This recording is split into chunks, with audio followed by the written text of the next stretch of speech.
नागपूरच्या कोराडीमध्ये गॅस सिलेंडरसाठी नागरिकांच्या रांगा. पहाटे 5:30 वाजल्यापासून लोक सिलेंडरसाठी वेटिंगवर. ऑनलाईन बुकिंग होत नसल्यानं ग्राहक त्रस्त. मुंबईमध्ये गॅस तुटवड्यामुळे बेस्टची 10 उपाहारगृह बंद. कामकाज विस्कळीत झाल्यानं बेस्टची सरकारकडे धाव. बेस्टला आपत्कालीन सेवेचा दर्जा देण्याची ही मागणी. गॅस टंचाईमुळे कामगारांवरती उपासमारीची वेळ. कामच ठप्प असल्यानं कामगारांचं मुंबईतून मोठ्या प्रमाणामध्ये स्थलांतर. मुंबईतील रेल्वे स्थानकावरती उत्तर भारतीयांची मोठी गर्दी. अमेरिकेचे राष्ट्राध्यक्ष डोनाल्ड ट्रम्प यांचा चीन दौरा पुढे ढकलला. इराणसोबतच्या वाढत्या तणावाच्या पार्श्वभूमीवर निर्णय घेण्यात आला. ट्रम्प यांचा चीन दौरा आता 1.5 महिन्यांनंतर होणार. विधान परिषदेच्या 9 जागांसाठी पुढच्या महिन्यामध्ये निवडणूक होण्याची शक्यता. विधान परिषदेतही मवियाला एकच जागा.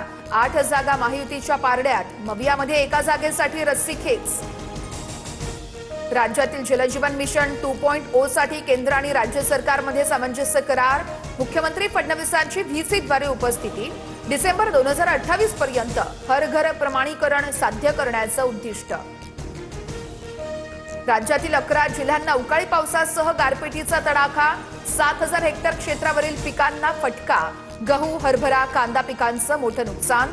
गारपिटीमुळे बळीराजा हवालदिल. विदर्भातील काही जिल्ह्यामध्ये आज पावसाचा येलो अलर्ट, तर काही विजांच्या कडकडाटासह काही ठिकाणी हलक्या पावसाची शक्यता. पिकांना फटका बसण्याची दाट शक्यता.